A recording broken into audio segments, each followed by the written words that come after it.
अगर इनलाइटनमेंट में 7 जन्म लगते हैं, तो कितने समय में कितनी प्रगति होती है? एक प्रश्न पूछा है किसी मित्र ने।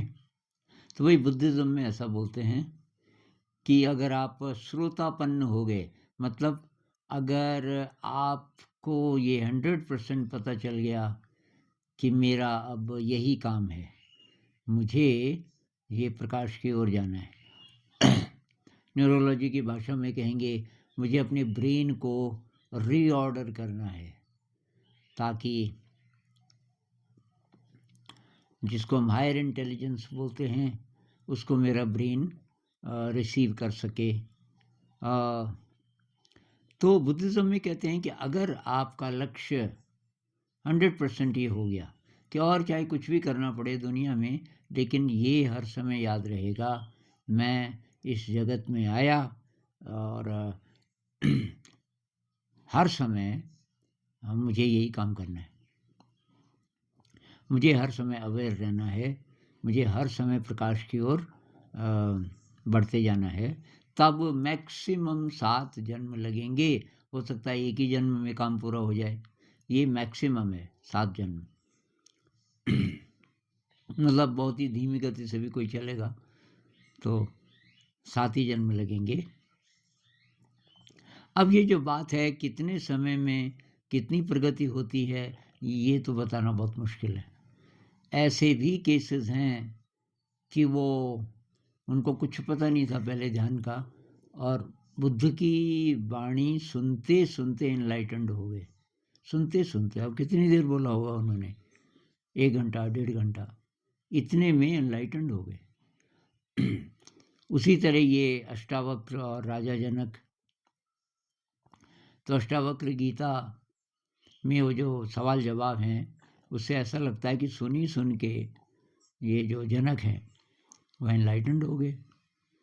अंगुलीमाल के बारे में बोलते हैं, अंगुलीमाल जिसने 999 हत्याएं कर दी थी, वो जब बुद्ध की शरण में आ गया तो 3 महीने में एनलाइटेंड हो गया। तो एक तो वो भी कहानी है।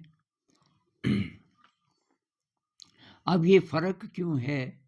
फ़र्क इसलिए कि भाई देखो, एक मैं उदाहरण देता हूँ। मान लीजिए यहाँ जाना है चोटी में, ये कोई पहाड़ है और इसकी चोटी में पहुँचना है, वो लक्ष्य है हमारा। अब कोई यहाँ पे, कोई यहाँ पे, कोई यहाँ पे, कोई घाटी में। एक तो वहाँ से डिस्टेंस कितना है। न्यूरोलॉजी की भाषा में हम बोलेंगे कि ब्रेन में जो अभी वायरिंग है वो कैसी है। ये न्यूरॉन्स के नेटवर्क्स, उसको वायरिंग भी बोलते हैं ना। तो वायरिंग ब्रेन की कैसी है, आने वाले समय में शायद वो मैप बता देंगे। ब्रेन का मैप लेंगे कि भाई कैसे कैसे व्यवस्थित हैं अभी, और वो बता सकते हैं कि कितना डिसऑर्डर है या कितना ऑर्डर है। तो अभी तो वो टाइम आया नहीं, पर हम अपने बिहेवियर से काफ़ी कुछ बता सकते हैं। वह अपना तो पता होता है ना, नेगेटिव इमोशन कितना है, लालच कितना है, राग कितना है, द्वेष कितना है, तृष्णा कितनी है, वगैरह वगैरह। तो उसके आधार पे हम थोड़ा बहुत बता सकते हैं कि मेरी अभी क्या स्थिति होगी। तो एक तो ये डिस्टेंस के मतलब ये है कि कितनी तैयारी अभी आपकी है। जा तो रहे हो उधर ही, लेकिन कोई यहाँ से जा रहा है, कोई यहाँ से जा रहा है, कोई यहाँ से जा रहा है। दूसरी बात ये है कि लगातार उधर ही जा रहे हो कि थोड़ा थोड़ा बाधाएं भी आती हैं। बुद्ध कहते हैं ना 4 प्रकार के लोग हैं। एक तो वो जो अंधकार से प्रकाश की ओर जा रहे हैं, तो तब तो बहुत आशा है, क्योंकि अंधकार में है अभी, लेकिन उसको पता चल गया प्रकाश कहाँ है और उधर जा रहा है।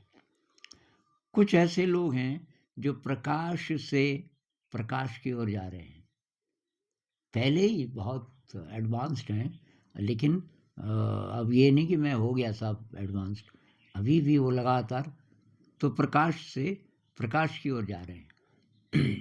कुछ ऐसे हैं, शायद ज़्यादातर इंसान, जो अंधकार से अंधकार की ओर जा रहे हैं, अभी भी अंधकार में हैं। ये सब लोग जो दुनिया के भोग विलास में और डिज़ायर्स को पूरा करने में लिप्त हैं। पहले भी अंधेरे में हैं, जा भी उधर ही रहे हैं, अंधकार से अंधकार। तो उनकी तो खैर शुरुआत नहीं हुई। सबसे शायद डेंजरस स्थिति तब है, ये चौथी, कि कुछ लोग प्रकाश से अंधकार की ओर भी जा रहे हैं। पहुंच गए थे प्रकाश में, ठीक ठाक रास्ते पे, फिर पता नहीं क्या हुआ, दोबारा से अंधकार में जाने लग गए, उल्टी दिशा में। उनका खतरा सबसे ज़्यादा है शायद। अंधकार से अंधकार में भटक रहा है, कौन जाने उसे दिशा मिल जाए, कोई गुरु मिल जाए। लेकिन जो प्रकाश से अंधकार की ओर जा रहा है, उसको तो पता है प्रकाश का, फिर भी अंधकार की तरफ जा रहा है, तो उसका ज़्यादा मुश्किल है। तो वही बात कि हमारा एफर्ट कितना है, यूँ कह लीजिए कि डिस्टेंस कितना है, एफर्ट कितना है। डिस्टेंस किस टर्म्स में मैं बोल रहा हूँ कि ब्रेन की वायरिंग कैसी है, और दूसरी बात एफर्ट कितना है। अब कई लोग कहते हैं जी कि ये ध्यान तो मैं करता था, कुछ हफ्तों से नहीं हो रहा है। ऐसा नहीं होता, ऐसे में तो आप कहीं पहुंचोगे ही नहीं। मैंने एक वीडियो बनाया था ना, 7 - 1 = 0। किसी संत ने बोला 7 दिन का हफ्ता है, एक दिन चूक गए तो अब 6 मत बोलो कि 6 दिन तो किया मैंने ध्यान, 0 बोलो, ख़त्म हो गया, डिसकंटिन्यू हो गया। कई चीज़ें हैं, डिसकंटिन्यू कर दो तो ख़त्म हो जाती हैं। तो अच्छा ये है, और फिर रिस्पॉन्सिबिलिटीज़ कितनी हैं, कितने झमेले हैं, उनके बीच लोग ध्यान कर रहे हैं, परिवार की जिम्मेदारियां हैं वगैरह वगैरह। कुछ लोग हैं वो काफ़ी फ्री, तो बहुत सारी कंडीशंस हैं।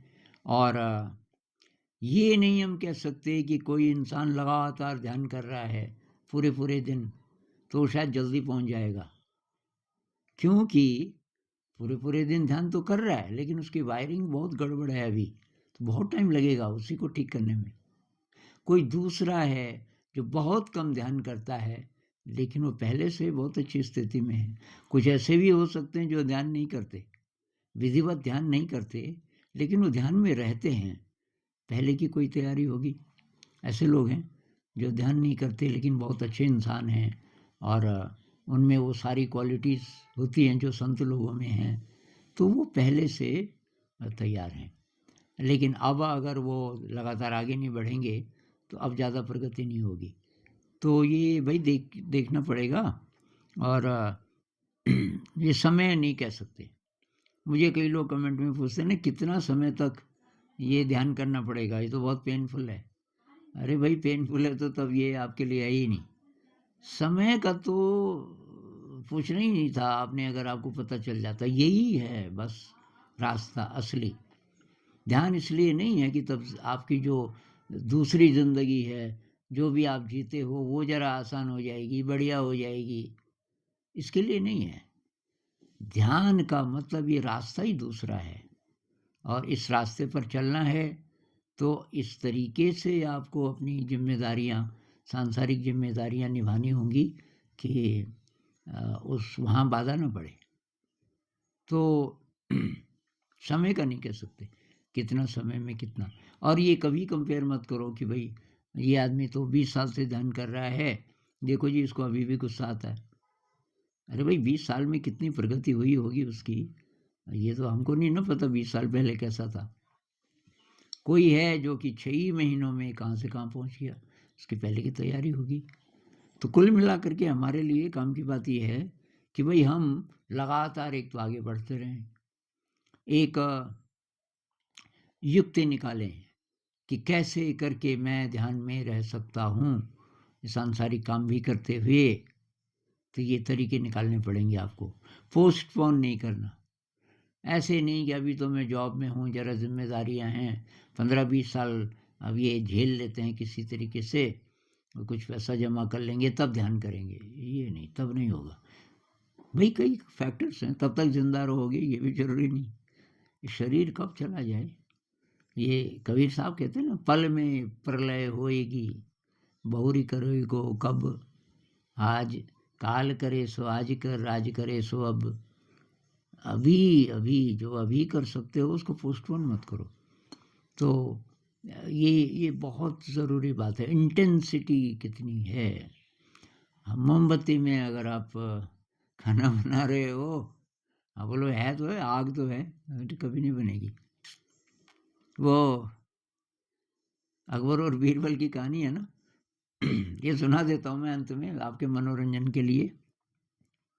तो बहुत ठंडी रातें थी, पूस का महीना था, और दरबार में किसी ने बोला कि महाराज इतनी ठंड है रात के समय खासकर, कि कितना भी बड़ा कोई पहलवान हो वो बाहर नहीं रह सकता। मतलब उसको अगर कपड़े भी बहुत सारे ना पहने हुए हों, रात भर बाहर रहना पड़े, असंभव है। अब अकबर, अब राजा लोगों को तो एंटरटेनमेंट चाहिए था। अकबर ने कहा कि भाई सारे राज्य में घोषणा करो, जो पूरी रात बाहर रह लेगा, कम से कम कपड़े उनके उसके कपड़े वह अंडरवेयर में, बाकी कपड़े उतार देंगे हम, और अगर वो पूरी रात रह जाए सूर्योदय तक तो उसको हम 1000 सोने की मोहरें देंगे, जो भी उस समय रहता होगा सोने के सिक्के या जो भी। एक गरीब आदमी आ गया, उसने कहा जी मैं रहूँगा। और तो साहब उसके लिए बीरबल को खतरा था कि कुछ ना कुछ ये गड़बड़ करेंगे, तो बीरबल ने कहा इसके साथ मैं भी रहूँगा। तो साहब उसको बिठा दिया और वो रह गया पूरी रात। तो सुबह दरबार में उसको पेश किया गया, और अब कई लोग थे वो खुश नहीं थे कि 1000 सिक्के इस गरीब आदमी को दिए जाएं, तो कोई ना कोई निकालने की कोशिश कर रहे थे कि कोई ऐसी चीज़ निकले जिससे कि हम बोल सकें कि नहीं जी इसने बेईमानी की। तो महाराज जी ने पूछा यार तू कैसे रह गया इतनी ठंड में पूरी रात? उसने कहा जी दूर किसी गांव में एक रोशनी थी, एक दिया जल रहा था, और वो रात भर जलता रहा। उस जमाने में बिजली तो थी नहीं, बस मैंने पूरा ध्यान उस पर लगा दिया। तो दरबार में से एक ने बोला महाराज आग तापी इसने, कंडीशन ये थी कि कोई सहारा नहीं लेना, मतलब आग नहीं तापनी, इसने आग तापी। बीरबल ने कहा आग? अरे भाई वो 1-1.5 मील दूर था वो तो। नहीं नहीं नहीं की ये जो कंडीशन थी कि आग नहीं तापनी, वो इसने तो नहीं दिया उसको। भी अकबर बादशाह ने बोला नहीं भाई, ये तो सब लोग यही बोल रहे हैं कि तुमने उसकी आग तापी।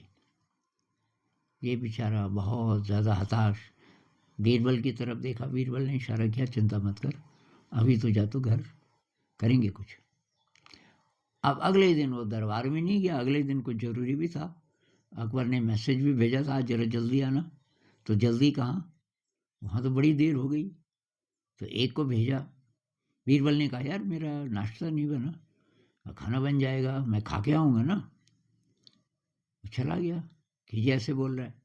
1 घंटे बाद किसी और को, यार कैसा नाश्ता है इसका, तो फिर उसने यही बोला अभी नहीं पका। तो बादशाह ने तीसरे को बोला तो देख कहाँ पक रहा है उसका नाश्ता, ये बता मुझे। तो तीसरे ने बोला कि महाराज कहाँ है आपका नाश्ता, कहाँ बन रहा है? तो उसने क्या किया हुआ था, कोई मोटा बांस उसका पाइप बनाया हुआ था, उसकी जो गांठें होती हैं उनको साफ करके पाइप, और उसके ऊपर कोई बर्तन था जिसमें उसने वो खिचड़ी का सामान रखा हुआ था, दाल चावल वगैरह वगैरह, उसको बांधा हुआ था उसके ऊपर, मान लीजिए कि 8-10 फीट ऊपर, और उसको फिक्स किया हुआ था डोर, मतलब बांध बूंद के नीचे से आग। उसने कहा कि ये ऐसा तो देखा नहीं मैंने कभी। उसने कहा कि महाराज ये कहाँ पक रहा है? उसने कहा ऊपर, ये जो पाइप है ना बांस का, इसके ऊपर रखी हुई है मैंने खिचड़ी, नीचे ये आग है, और मैंने चेक कर ली तो। उसने कहा महाराज ये तो नहीं पकेगी, दूरी बहुत ज़्यादा है। आपकी जो भी है, मैं वही तो एक्सपेरिमेंट कर रहा हूँ कि दूरी का फ़र्क पड़ता है कि नहीं पड़ता। जा कर के उसने बता दिया महाराज को। तो फिर महाराज जी ने बोला कि अच्छा तो उनको बोलो कि ये हम समझ गए, आप क्या कहना चाहते हैं, तो प्लीज़ एक बार आ जाओ और कोई शर्त है तो वो बोलो। तो बीरबल ने बोला दोबारा फ़ैसला करना पड़ेगा तब आऊँगा मैं, कि अच्छा ठीक है उसको भी बुलाओ। तो वहाँ जा कर के उन्होंने बोला बीरबल को, आप टाइम पे क्यों नहीं आए? बीरबल ने कहा मैं खिचड़ी बना रहा था। कि कहाँ? कि पाइप था करीब 10 फीट, कि इतनी दूर कैसे पकेगा? कि भाई जब 1 मील दूर से ये गरीब आदमी दिया जला था वहाँ और उसकी गर्मी ले सकता है, तो मेरी खिचड़ी तो 10 ही फीट दूर थी, इसको तो पक जाना चाहिए था कभी का। तो जो सपोर्टर थे उसके बीरबल के, वो काफ़ी हंसे और महाराज जी ने बोला भाई बीरबल मान गए, वो फैसला गलत था। अब मैं तो अब मेजॉरिटी के साथ रहना पड़ता है, लेकिन आप ठीक बोल रहे हो। तो गरीब आदमी को 1000 अशर्फियाँ दी गई। तो ये दूरी कितनी, इंटेंसिटी कितनी है, आग कितनी है, कितनी दूर है। तो ये जो मैं बोल रहा हूँ 7 - 1 = 0, तो इसमें केवल टाइम की बात नहीं, इंटेंसिटी की भी, इंटेंसिटी कितनी है। वो है ना, ये इश्क नहीं आसान, बस इतना समझ लीजिए एक आग का दरिया है और डूबते जाना है। ऐसी तैयारी है तो हो सकता है। नमस्कार।